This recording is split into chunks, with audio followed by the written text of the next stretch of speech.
Entonces, ¿qué? ¿Somos nosotros mejores que ellos? De ninguna manera, porque ya hemos denunciado que tanto judíos como griegos están todos bajo pecado.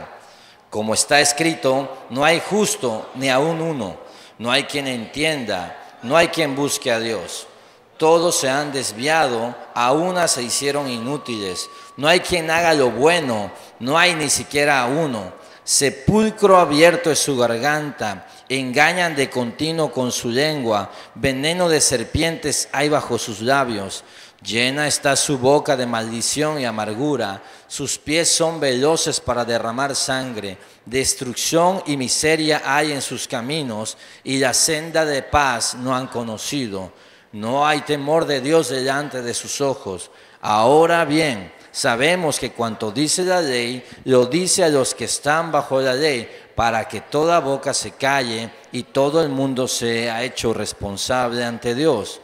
Porque por las obras de la ley, ningún ser humano será justificado delante de él, pues por medio de la ley viene el conocimiento de pecado. Oramos. Señor, háblanos.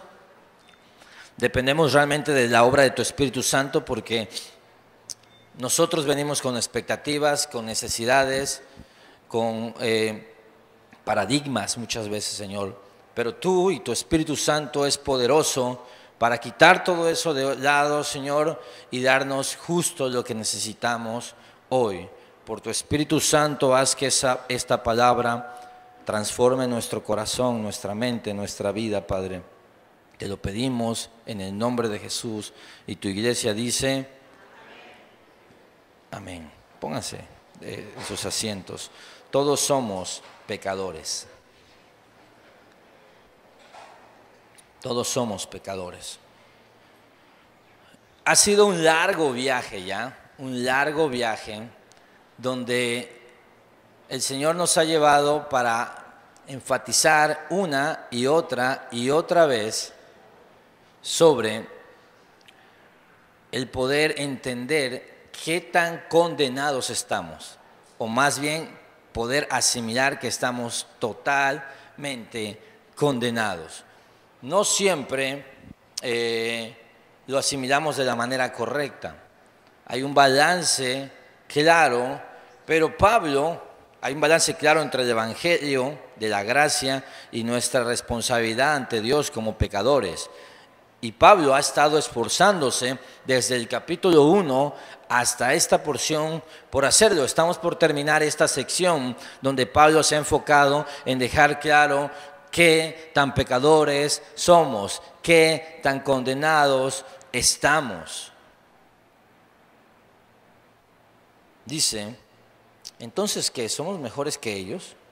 De ninguna manera, porque ya hemos denunciado que tanto judíos como griegos están todos bajo pecado. Es una de las verdades más importantes que nuestro mundo necesita escuchar. Es que todos los hombres, todos los seres humanos, aunque tenemos la imagen de Dios en nosotros, todos estamos de una u otra manera corrompidos por el poder del pecado, por naturaleza, por nacimiento. Escucha esto, naturalmente no somos moralmente buenos, somos moralmente malos. Y es importante enfatizar esto porque la cultura, de hecho la cosmovisión natural con la que somos formados, fuera de la palabra, es que la moralidad, buena o mala, es algo que uno puede controlar. Cuando lo que la Biblia dice es que todos nacemos bajo el poder del pecado. Y ahorita vamos a entender los balances de esto, porque uno puede decir, oye, pero mi abuelita siempre me abrazaba y era una mujer buena. Yo no estoy diciendo que tu abuelita era el diablo. Estoy diciendo que tu abuelita nació bajo pecado y era por naturaleza pecaminosa. Igual que yo, igual que todos.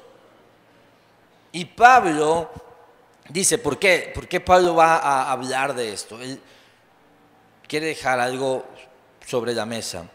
Y es, ok, ya hablamos de que los judíos, aunque tienen la ley, pues están condenados. De que los judíos no tienen privilegios de salvación automática solo por ser judíos. Entonces, ¿qué? ¿Somos mejores nosotros los gentiles que ellos? De ninguna manera. Porque ya aquí también vimos que los gentiles, los sin ley, tienen una ley en el corazón, tienen una ley en la conciencia y también están condenados. Porque ya hemos denunciado que tanto judíos como griegos están todos bajo pecado. Colosenses 3:6 dice que somos hijos de desobediencia. Es decir, estamos tan dispuestos a desobedecer a Dios que es como si la desobediencia fuera nuestro papá. Hijos de ira, dice Efesios. Y no es agradable escuchar esto, pero es necesario, porque las ideas tienen consecuencias. Las verdades o mentiras que seguimos tienen consecuencias y siempre las han de tener. Y a veces lo pasamos por alto. Ahora, ¿por qué es importante entender esto?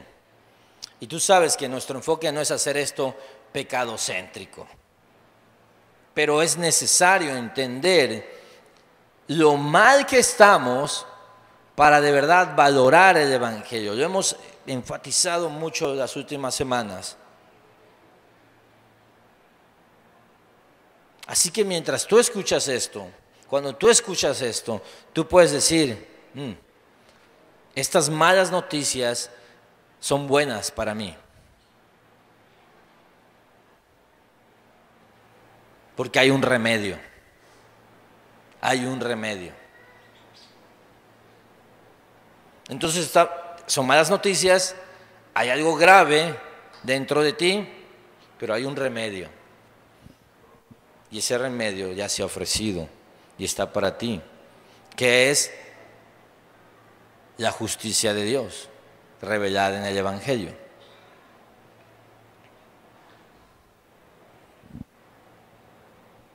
La conclusión es, todos, tanto judíos como gentiles, están bajo el pecado.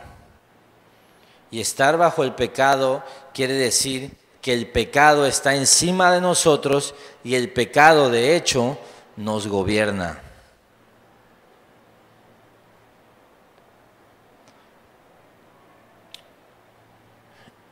Y esto es que en tu interior, tu hombre interior está viciado conforme a los deseos de este amo llamado el pecado. Y tú dices, no, yo tengo libre albedrío. Tienes libre albedrío para pecar de la manera que quieras, pero no tienes la capacidad de ser salvo por ti mismo. Mis hijos les encantan los helados, pero ellos podrían comer helado todo el día. Entonces, sus helados favoritos es chocolate y limón, y el de McDonald's, que es el más económico y accesible, ¿sí? Si yo los llevo, y de hecho ya ha pasado, a un lugar donde les dice un heladero, mira, puedes elegir el que tú quieras. Puedes elegir de coco, puedes elegir de menta o puedes elegir de chocolate. Mis hijos odian el coco, nada más porque lo quieren odiar, ni lo han probado.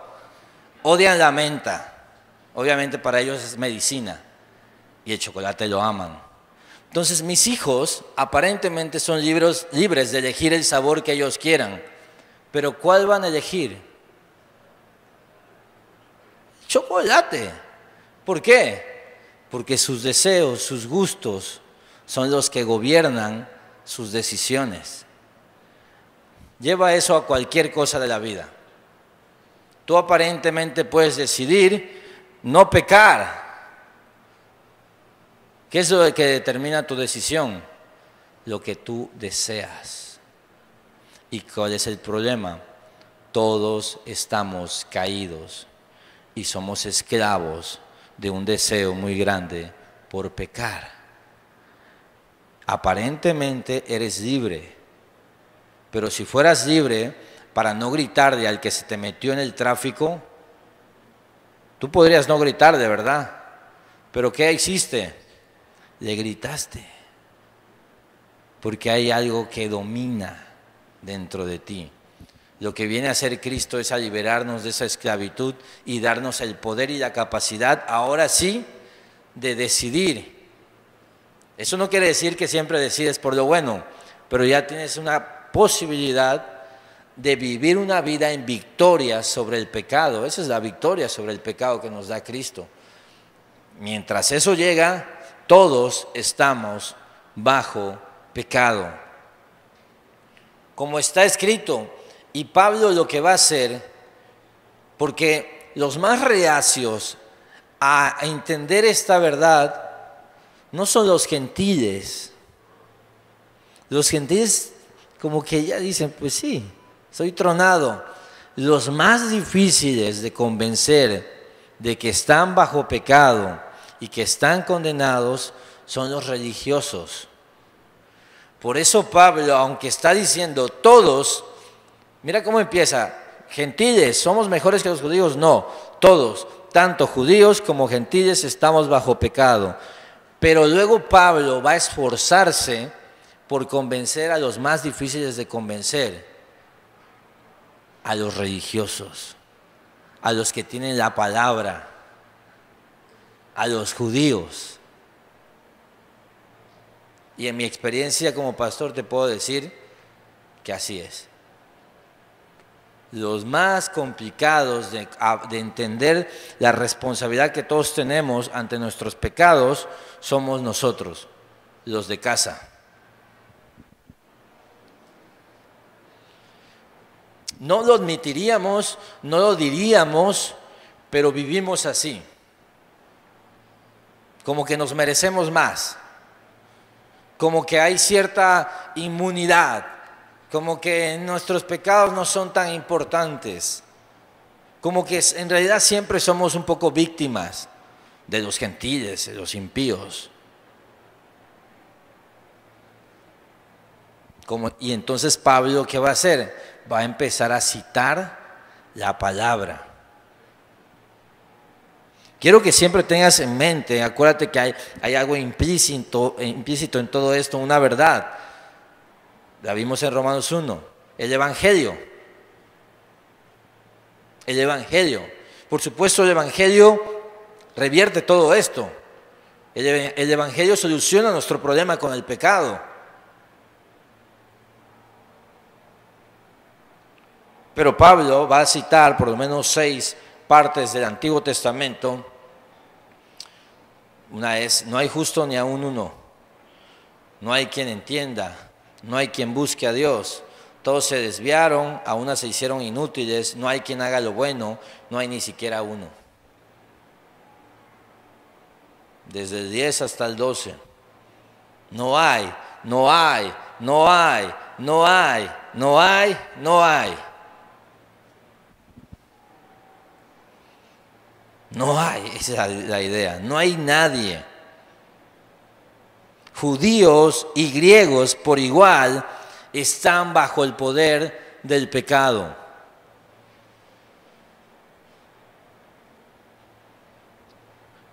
Y aquí es donde tú tienes que decir, ¿es verdad o no es verdad lo que dice Dios en su palabra? ¿Es verdad lo que dice Dios en su palabra? Sí, vamos a hacerlo de nuevo a lo mejor. ¿Es verdad lo que dice Dios en su palabra? Sí. Entonces nadie en esta sala es justo. No hay ni siquiera uno. No hay quien busque a Dios. Todos son inútiles. No hay quien haga lo bueno. No hay ni siquiera uno. Y quiero aclarar el contexto de por qué está diciendo esto Pablo. Lo está diciendo en torno a que no hay nadie que tenga la capacidad de salvarse, de reunir los méritos para buscar a Dios como un salvador. Eso no quiere decir que no sepas cambiar una llanta, que no sepas cocinar, eso no quiere decir que no puedas ayudar a alguien a cruzar la calle, ni que le des buenas propinas a la gente. No, no, no. Hay imagen de Dios en ti. Y probablemente hay unas personas que son más éticas que otras, hay unas personas que tienen mejor ética laboral, hay unas personas que son un poco más generosas, compasivos. Tenemos la imagen de Dios. Pero no hay nadie que tenga lo suficiente como para decir, yo creo que si me muero, Dios va a considerar que no fui una mala persona. Es el discurso del moralista. 13. Sepulcro abierto es su garganta. ¡Wow! Sepulcro abierto es su garganta. Engañan de continuo con su lengua. Veneno de serpientes hay bajo sus labios. Llena está su boca de maldición y amargura. Y Pablo comienza a citar algunos salmos que los judíos entendían para... Y si te das cuenta, hay elementos: garganta, lengua, labios, boca. Lo que Pablo está haciendo es utilizar citas para trazar, para dejar claro una imagen de lo importante que es la boca y cómo usamos nuestra boca, nuestras palabras, para lastimar a otros. Todos tenemos una capacidad natural de lastimar a otros. Ya sea con gritos, con insultos, con menosprecios. Y lo traemos, Lo traemos. Los niños aprenden a hablar para decir tonteras. Para decir palabras, para decir popó. Mi hijo... Adriancito, de las primeras palabras es popó. Popó, me decía. Y yo, para eso aprendiste a hablar. Lo llevamos a unas, ¿cómo se llama? Terapias de lenguaje. Y para eso sirvió, para que aprendiera a decir popó. Para que me dijera, papá, ya no te amo. Nunca te voy a cuidar, papá. Eso no se hace. Me traicionaste, papá. Imagínate. Para eso sirven las terapias de lenguaje, ¿no? Pero es un niño, imagínate un adulto, cuando ya piensa las cosas, cuando ya razona. Todos tenemos una capacidad impresionante de destruir con nuestras palabras. Y a veces eso va más lejos, con violencia. 15, 16 y 17. Sus pies son veloces para derramar sangre. Destrucción y miseria hay en sus caminos, y la senda de paz no han conocido. Mira, si pones una foto de la humanidad a lo largo de la historia, vas a ver esto, vas a ver mucha sangre, mucha sangre. Perdemos de vista porque estamos de este lado y todo parece tan común hasta que ves cifras. ¿Ves cifras? ¿Cuántos han muerto en las guerras? En la Segunda Guerra Mundial, por ejemplo. Con la bomba atómica. Con el ataque del 9/11. COVID. Las pestes. Pero cuando el hombre está detrás, mata mucho más de lo que han matado el COVID, pestes y todos estos. Millones y millones y millones. Niños, jóvenes, adultos, ancianos. Y todo comienza por el pecado que hay en nuestros corazones. No hay temor de Dios delante de sus ojos, dice el 18. Ese es el punto. Pablo, de hecho, pone esto aquí porque es la clave de todo. Constantemente la Biblia dice una y otra vez, que el principio de la sabiduría es el temor al Señor. Como no vemos a Dios como autoridad, como no le distinguimos como Rey Supremo, no le respetamos ni le obedecemos como Él es digno. Ese es el temor de Dios. Ese es el temor de Dios. Que nosotros sabemos que este Dios amoroso,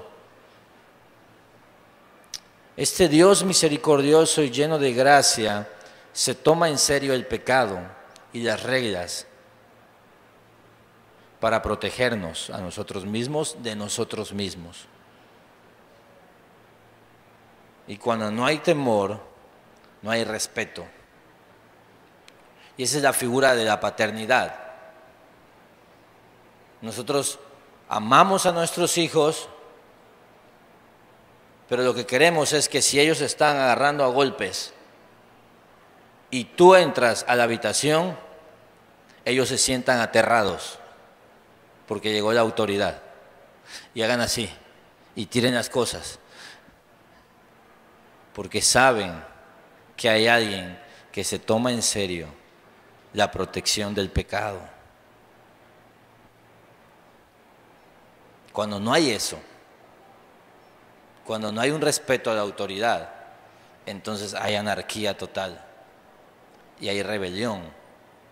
Y es lo que pasa, no hay temor de Dios delante de sus ojos. Por eso hacen lo que quieren. Este es el peligro de las tendencias de formación de niños, paternidad, maternidad, estas tendencias que no están de acuerdo con la obediencia, con los límites, con reglas, y dicen, es que el niño tiene que aprender a autogestionarse. De nuevo, las ideas tienen consecuencias. Si yo no creo que mi hijo es moralmente y nació moralmente caído y pecador, yo pienso que mi hijo se puede volver bueno o malo, pero no, yo sé que mis hijos son por naturaleza pecadores y si no hay límites que Dios ha puesto y no hay autoridad, van a irse de lleno al pecado. Y Dios me puso a mí como una barrera para decirle, no papá, a la gente no se le pega, no le escupes a las personas, no insultas a los demás. Te duermes a la hora que te tienes que dormir. Te comes toda tu comida. Es la Biblia, hermanos. Esos límites que se nos puso a los adultos, se les puso también a todo pecador. Las ideas tienen consecuencias. Las verdades que abrazas o las mentiras tienen consecuencias. No hay temor de Dios delante de sus ojos. ¿Qué pasa? Cuando no entendemos cuál es el fondo del problema, entonces estamos, por ejemplo, muchos filósofos, muchos maestros de la moral, están convencidos que el problema de la humanidad es la falta de conocimiento o la ignorancia, ¿no? Ahora, estamos de acuerdo que la ignorancia es peligrosa y que el conocimiento es bueno, pero decir que ese es el problema de la humanidad, ¿cuál es la solución si ese es el problema de la humanidad? El conocimiento. Es decir, vamos a enseñar a la población y vamos a tener mejores personas. Y los problemas del mundo desaparecerán.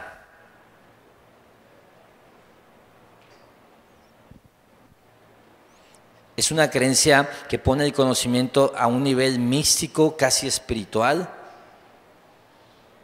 Entonces, ¿qué pasa? Hay programas que creen que el conocimiento va a solucionar los problemas de la sociedad.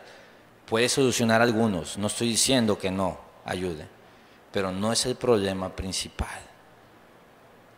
¿Qué pasa? Se le dice a la gente, ¿sabes qué? No fumes. Es más, a los chavitos, no fumes. Vive sin drogas, nos decía TV Azteca, ¿no? Nos ponía una canción y todo, vive sin drogas. Entonces había un niño que estaba drogándose y vio el comercial de TV Azteca y dijo, uy, sí es cierto, voy a dejar de drogarme, porque el muñequito me lo dijo. Salían los de la familia Telerín a decirte que te durmieras, ¿no? Ya veo a Keira diciendo, uy, ya me lo dijo, ¿cómo se llaman los Telerín? Ya me voy, es cierto, esa niña tiene mucha razón.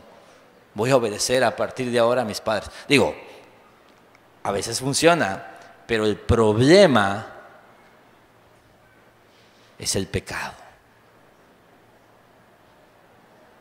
Entonces, en los mejores colegios, todos serían buenos, ¿no? No habría bullying, no habría drogas, no habría maltrato, no habría esos problemas. Y despierta, los hay. Los hay en las rancherías, los hay en una telesecundaria y los hay en el mejor colegio. Porque el problema no es educación, el problema es nuestro corazón caído. No estoy diciendo que tengamos gente mal educada, no estoy diciendo que no estudiemos y que no nos esforcemos por lo académico. Estoy diciendo que no le pongamos las fichitas de nuestra esperanza en el futuro a esto, porque nos vamos a llevar a una decepción. Y eso es lo que pasa. Mira, lo que pasó en la historia, si tú has estudiado la historia del siglo pasado, vas a entender que todo el nacionalismo, el fascismo, el marxismo, todos estos eran cosas que el hombre quería resolver. Había un problema, por ejemplo, el marxismo, había un problema y era la distribución de bienes. Había gente muy rica y había gente muy pobre. Alguien seguramente con una buena intención dijo, la solución es quitar bienes y distribuirlos equitativamente. ¿Cuál fue el problema? Se creó todo un sistema burocrático. Los que repartían bienes eran los nuevos ricos. Y ahora tenías todo el pueblo pobre y un sector muy rico. Entonces solamente se cambiaron de ricos. Y por eso es un sistema que fracasó. Porque de nuevo, el problema, ¿sabes cuál es? El corazón humano. El corazón humano. En la inundación repartieron bienes. Y había gente que hasta metía casas que no eran. Le decía, abuelita, préstame las escrituras de tu casa para que me den una lavadora, y vendían sus cosas. Y se aprovechaban del sistema. Porque el problema es el corazón humano. Y yo entiendo que todos estamos esforzándonos, gobiernos, filósofos, pensadores, por arreglar esto. Y está bien, y entiendo que tampoco tengan demasiada luz. Y hay muchas cosas que se van a funcionar y todo. Pero lo que te quiero decir algo, los cristianos fuimos llamados a ser la luz del mundo. Los cristianos, la próxima vez que te pregunten cuál es la solución, todo cristiano debería contestar, la solución es el Evangelio. La solución es el Evangelio. La solución de mi pueblo, la solución de mi hogar es el Evangelio de Jesucristo. Prediquemos más, anunciemos más de esta esperanza, porque creyentes son mejores ciudadanos, son mejores estudiantes, se supone, ¿no?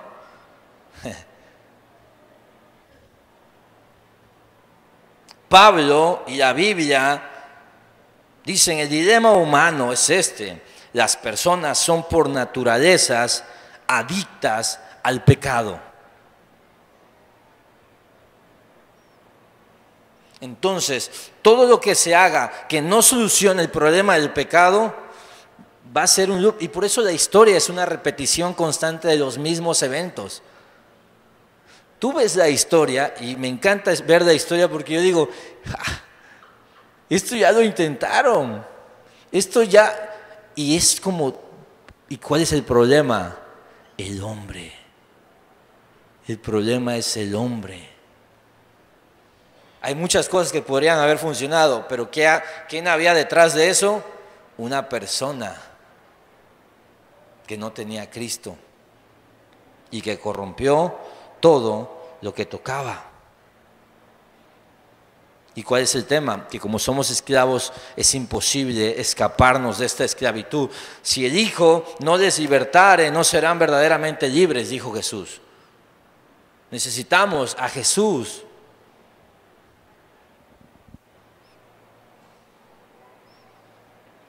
Necesitamos a Jesús. La otra alternativa que el mundo nos va a querer vender es domesticar demonios. Cuando tú te esfuerzas por domesticar, vamos a pensar en una sociedad, pero vamos a irnos al núcleo, a una familia. Y te dicen, es que en tal lugar no hay, la gente no roba, te dicen. Órale, ¿qué pasó? Bueno, hay sistemas de gobierno que pueden ayudar. De hecho, la Biblia dice que estos reyes fueron puestos ahí para esto, para que nosotros vivamos pacíficamente. Entonces, todos estos sistemas de cárcel, todo esto, es bíblico incluso. Pero ¿cuál es el tema? Tú puedes hacer que una persona actúe como moralmente correcta, éticamente, respetando ciertos valores. Pero si esa persona no ha sido libre por Jesús, esa persona está condenada. Y esto es gacho, debo decirlo. Yo conozco personas que digo, hasta más, parece más cristiano que algunos cristianos. Pero esto no se trata de que aquí seamos los más buenos de la sociedad.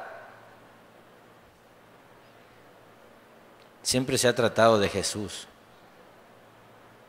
Y cuando tú erras en el blanco, que esa es la definición del pecado, errar en el blanco, cuando tú erras en el blanco, tú apuntas a hacer algo que Dios quizá ni siquiera está muy interesado, porque te puedes morir mañana, papá. Tú lo que tienes que estar seguro es que has creído en Jesucristo y has reconocido tu naturaleza como pecador. Y Dios se encarga del resto, de transformarnos. Todos somos culpables ante Dios, entonces. Todos somos culpables ante Dios.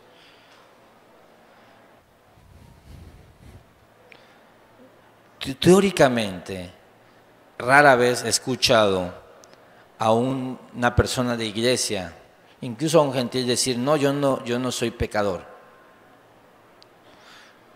El problema es que no creemos que seamos lo suficientemente pecadores como para merecer el infierno.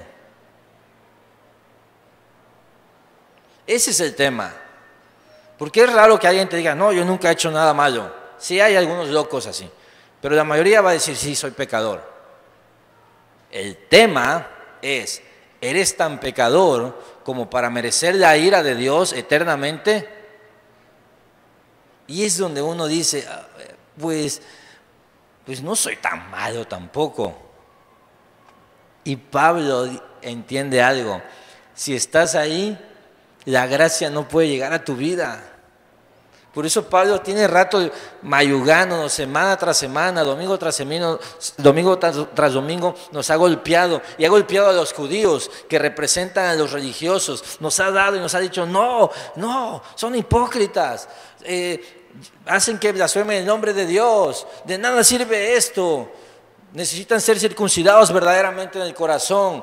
Y nos ha estado golpeando. ¿Por qué? No porque le guste ver a la gente así, ¡ay, qué horrible me fue hoy! No, es porque Él sabe hasta qué nivel llega la resistencia humana a admitir el pecado. ¿Y tú crees que no? Por ejemplo, muchos nos reconocemos como pecadores, confesamos nuestros pecados, incluso hablamos de estos pecados desde una humildad de sabernos, híjoles, necesitados de perdón constante. Pero luego no soportamos que se nos trate como pecadores. Luego queremos un trato como si fuéramos siempre buenos.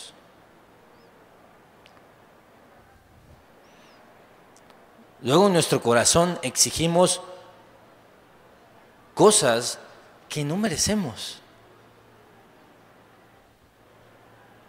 Exigimos consideraciones. Exijo que mi esposa me dé una atención, una consideración, porque sí, quiero poner una nota de balance en esto. Hay patanes que se aprovechan de esto para maltratar a otros. Yo no estoy diciendo que alguien te esté insultando, te esté maltratando y tú digas, no, es que yo merezco todo lo peor. No, hay una dignidad humana de la creación de Dios que eres y su imagen en ti. Y Dios no tolera eso. No estoy hablando de eso, estoy hablando de cuando nosotros navegamos, sí, yo merezco el infierno, pero no soportamos una mala cara. Entonces, ¿qué? ¿Mereces o no el infierno?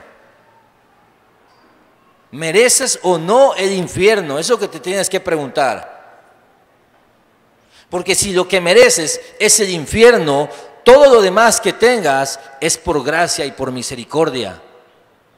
Y si es por gracia y por misericordia, jamás, pero jamás se exige como un pago, ni como una recompensa.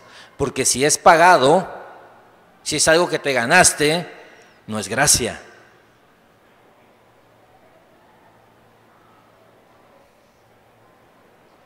Y eso es lo que hace el orgullo en nosotros, ¿sabes?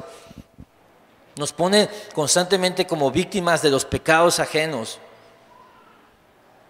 Y nos hace olvidar que en realidad nosotros somos igual o peor de culpables, en lo mismo o en otras cosas. Y que lo único que mereceríamos es el desprecio de Dios y el desprecio de su creación, porque hemos fallado contra un Rey glorioso.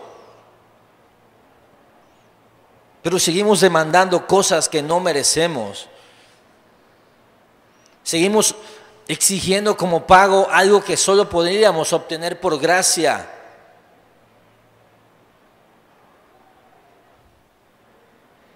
Queremos que se nos haga justicia. Queremos algo justo. Decimos, es que, ¿por qué? ¿Por qué? Si la justicia va a ser derramada sobre nosotros, lo justo es que vayamos al infierno.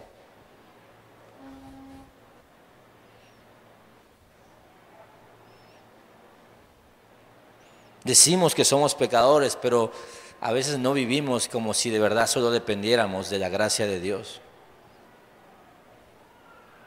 El viernes nos pasó algo en casa. Está la feria de Comalcalco. La feria me persigue, hermanos. Yo no quiero ir a la feria, pero termina la de Villahermosa y viene la de Comalcalco. Pero allá hay un elemento de Comalcalco que hace más difícil huir de esa feria. Y es mi papá dándole cuerda a mis hijos. El caso es que el viernes íbamos a la feria. Pues vamos, por amor a mi esposa igual le encanta. Ella dice que a ella le encanta eso. Ella iba a jugar canicas. Y pues yo iba como buen esposo a amarles, ¿no? A caminar, a sacar el billete, ¿qué le va a hacer uno? Y vamos los niños emocionadísimos. Y saliendo se truena mi carro. Hay un contexto anterior, lleva 2 semanas descompuesto y me lo entregaron el jueves. Yo traía la camioneta de mi papá. El jueves voy a buscar mi carro que me lo entregan porque la camioneta de mi papá empezó a fallar. Parece que yo rompo carros, sí, pero la verdad es que no, fue casualidad. Le entrego la camioneta a mi papá, me traigo mi carro que ya sirve. Y me regreso y se vuelve a tronar mi carro. Y estaba yo, ¿no?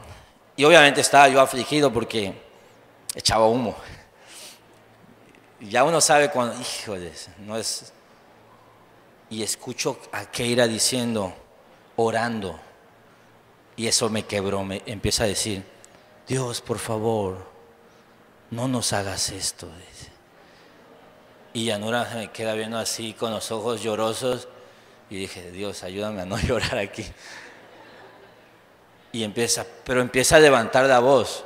Y Adriancito no, Adriancito brincando como un mono de un lado a otro, no, no, pero que eras más espiritual, ¿no? Dios, por favor, hemos estado esperando este día. Ya me quebré. Y empieza a decir, no es justo que nos pase esto.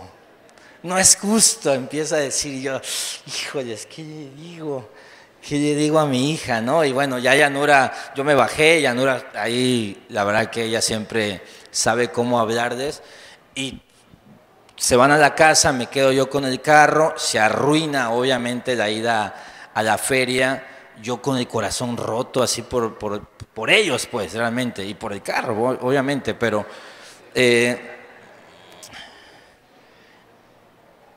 bueno, el caso, hermanos, es que ese día pasamos una noche increíble en la casa. Comimos pizza, jugamos videojuegos, tenía tiempo que yo no pasaba un rato así con ellos. Y al final dijo mi hija, es la noche más increíble de mi vida, dice. Y dije, wow. Y realmente Dios usó eso para hablarme y nos pusimos a orar y dijimos, gracias Dios, porque podremos ir a la feria.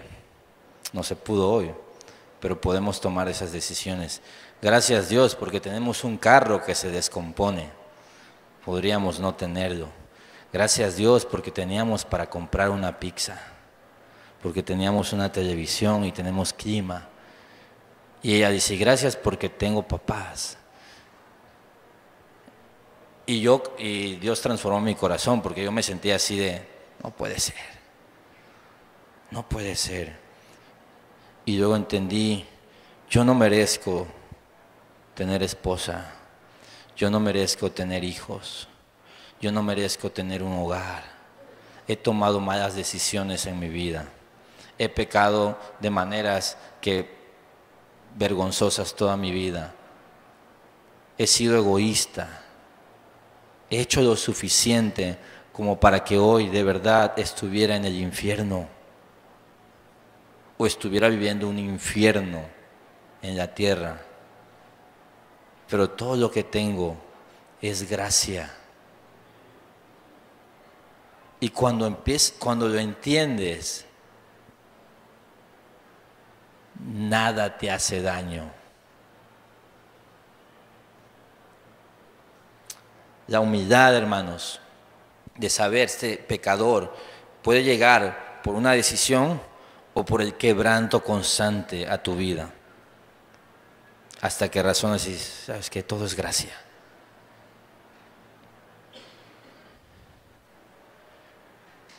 Chuck Smith decía, bienaventurados los flexibles porque nunca serán quebrantados, decía él. Y es cierto. Nos cuesta ser dóciles ante las adversidades, ante el pecado ajeno, ante las dificultades, ante todo lo que atente contra nosotros. Nos cuesta ser dóciles, flexibles, ligeros, porque tenemos mucho orgullo, porque todavía no creemos que todo lo que podemos obtener es gracia. Porque seguimos esperando el pago de cosas que no se nos deben. Dios no te debe nada. Tú le debes todo al Señor. Incluso te digo, hay algunos de aquí que están viviendo situaciones difíciles. Jeremías decía, antes bien Dios aflige, pero lo hace conforme a su misericordia. No nos has pagado conforme a nuestras iniquidades. Te está yendo mal, debería estar yéndote peor. Pero Dios es bueno. Y en su gracia no solo te hace que estés sufriendo, sino que quiere bendecir tu vida a través de esa prueba. Todas las cosas ayudan a bien a los que aman a Dios. José, como dijo cuando sus hermanos lo vendieron como esclavo y pasó todo lo que pasó en Egipto y sus hermanos luego llegan a pedir ayuda y él dijo, ustedes planearon mal contra mí, pero Dios lo encaminó a bien. Eso es gracia. Hay orgullo y Pablo lo sabe, porque Pablo era tan orgulloso que Dios le tuvo que decir, a causa de tus revelaciones, a causa de todo lo que has vivido, todo lo que has visto, tú necesitas un aguijón en tu carne que te mantenga débil, porque si no, Pablo, tiendes a jactarte. Así que bástate en mi gracia, porque mi poder se perfecciona en tu debilidad.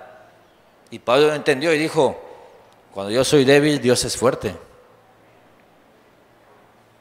Y por eso Pablo se lo está recordando. Dice él, Cristo murió por los pecadores, de los cuales yo soy el primero. Y todos podríamos asumir, decir, seguramente Pablo, hay otros más pecadores que Pablo, pero Pablo no tiene eso en su agenda. Él se está predicando a sí mismo. Todo es gracia.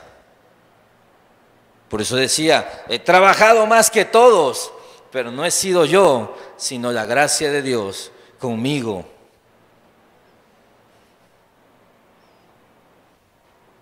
Y te digo eso porque yo también lo necesito.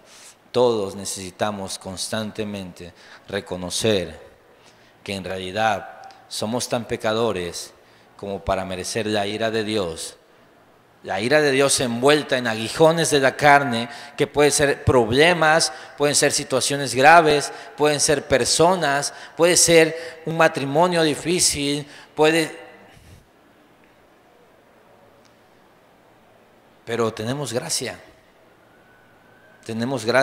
y eso cambia tu corazón, te vuelves agradecido, matas la queja.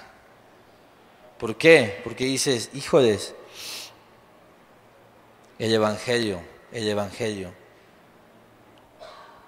el Evangelio es todo lo que necesitas en tu vida. Y cuando viene el Evangelio a tu vida, entonces ves las cosas desde otra perspectiva. Y entiendes, como dijo Juan, que de su mano hemos recibido gracia sobre gracia. Oren por mí porque hoy llevo a mis hijos a la feria. Mi papá me dio la camioneta y traigo otra vez, a ver si no se rompe, hermano. Si no, les hablo, va, y me prestan un carro. No le hagan eso a mis hijos de nuevo. Y es gracia, es pura gracia. El hecho de planear algo hoy, el hecho de que hoy digas, ¿qué vamos a comer?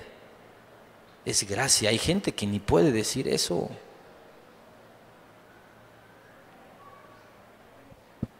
Ahora bien, sabemos que cuanto dice la ley, lo dice a los que están bajo la ley, para que toda boca se calle y todo el mundo sea hecho responsable ante Dios.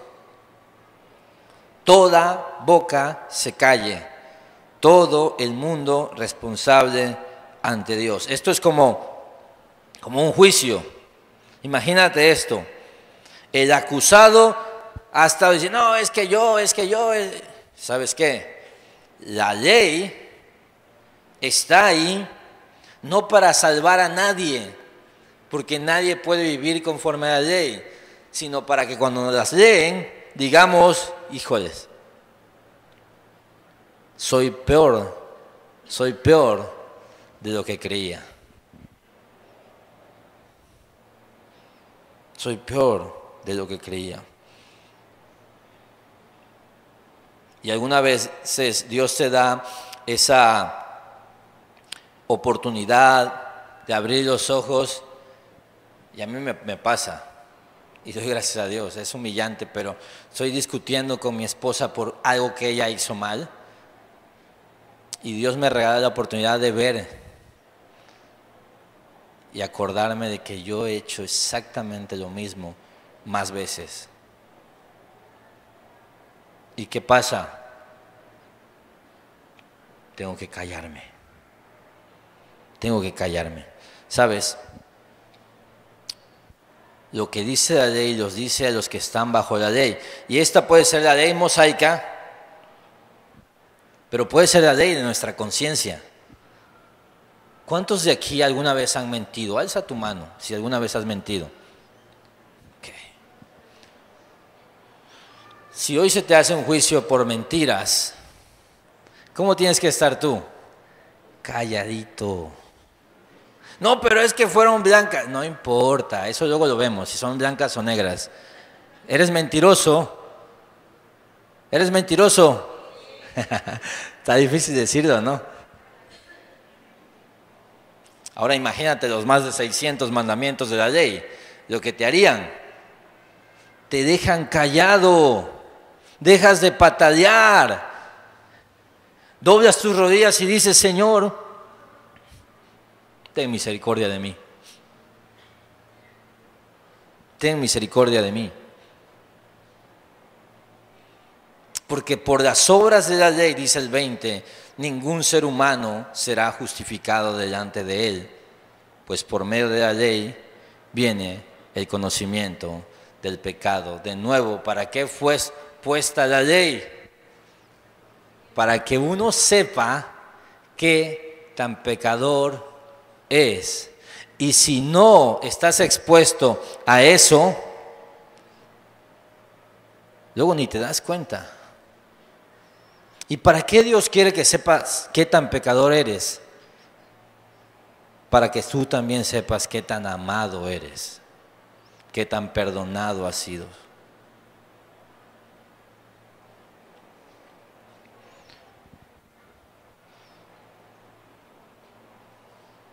La ley nos es dada no para ser justificados. Nadie puede ser justificado por la ley. La ley no es como, ya cumplí la ley. No, no, no. Más bien es un estándar que nunca podremos alcanzar. Y cobramos conciencia, conocimiento del pecado y nos callamos. No importa qué tan amable, qué tan considerado, qué tan generoso, no importa qué tantas cosas buenas hagas en tu vida. Cuando la ley viene y se te lee, tú solo puedes decir, híjoles, estoy condenado. Y unos pueden decir, pero hay otros peores, también están condenados. Oye, pero qué, también. Todos, no te preocupes, te vas a ir al infierno con otros. Todos están condenados, si es lo que tanto te apura. Es que es injusto que nada más, no, van a ir más.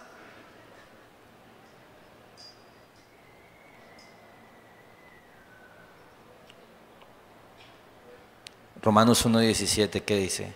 En el Evangelio se revela la justicia que proviene de Dios. Cuando tú vienes a Jesús, pero no vienes como un desesperado pecador que ha entendido su naturaleza y que entiende que solo puede recibir gracia y misericordia, cuando tú vienes con las manos vacías, tú entonces puedes recibir su gracia. ¿Sabes? Estoy de acuerdo con este comentarista que dice, lo que aleja a mucha gente de Dios no son sus pecados, a veces son sus buenas obras. Porque son las que te engañan y te dicen, no, pues no soy tan mal.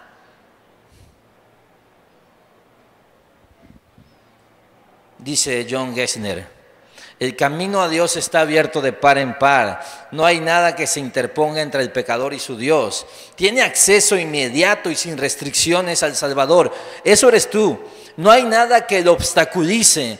Ningún pecado lo puede detener porque Dios ofrece justificación al impío. Nada se interpone hoy entre el pecador y Dios, sino las buenas obras del pecador.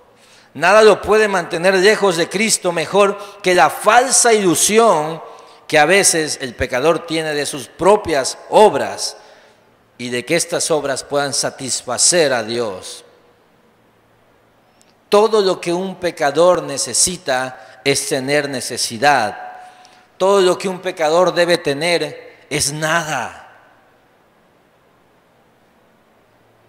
Pero hay de aquellos pecadores que no pueden apartarse de sus virtudes. Desprecian la verdadera gracia de Dios para así aferrarse a sus propias virtudes ilusorias. Fijan sus ojos en un espejismo y se niegan a tomar agua verdadera. Mueren de sed teniendo agua a todo su alrededor. No vengo aquí a martillarte, Horizonte. Vengo aquí a quitar todo eso que se interpone entre tu vida y la maravillosa gracia de Dios para pecadores que se saben totalmente corrompidos, caídos, vulnerables, necesitados. Tim Keller, que hace unos días pasó a la presencia del Señor, una de sus frases más maravillosas es esta: el Evangelio es esto, dice él. Somos más pecadores con fallas en nosotros mismos de las que jamás nos atreveríamos a creer. Pero al mismo tiempo somos más amados y aceptados en Jesucristo de lo que jamás nos atreveríamos a esperar. Eres terriblemente pecador. Eres terriblemente pecador. Pero te digo algo, eres profunda y asombrosamente amado en Cristo. Abraza y disfruta el Evangelio. Muere a ti mismo, a tu orgullo, a tu virtud. Renuncia a tus obras y clama a Jesús y dice: Señor, solo quiero disfrutar de tu gracia. Quiero disfrutar de tu gracia y ver cada detalle en mi vida desde esa perspectiva, que todo lo que tengo es pura gracia. Es un cambio de mentalidad. Le pedimos a Dios que nos ayude. Señor, gracias, Padre, por tu palabra, porque, Dios, nuestra carne, nuestro corazón, todos quizás hoy venimos aquí, Padre, a Horizonte, admitiendo que somos pecadores, pero todavía había un escalón más que teníamos que bajar algunos y decir: soy todavía peor. Y quizá hoy ha habido una batalla contra nuestro orgullo, Dios, pero tú, Rey, nos regalas tu palabra que es viva y eficaz. Y hoy nos has puesto sobre la mesa una verdad: todos somos pecadores. Y lo que eso no significa es que estemos y nos vayamos a quedar en ese pecado. No, Rey. Lo que eso nos recuerda es que somos muy amados porque enviaste a Jesús a morir por nosotros. Lo que eso nos recuerda es que cada detalle de disfrute en nuestras vidas, cada cosa que disfrutamos y que tenemos hoy, no es algo que nadie nos deba, ni que tú nos debas.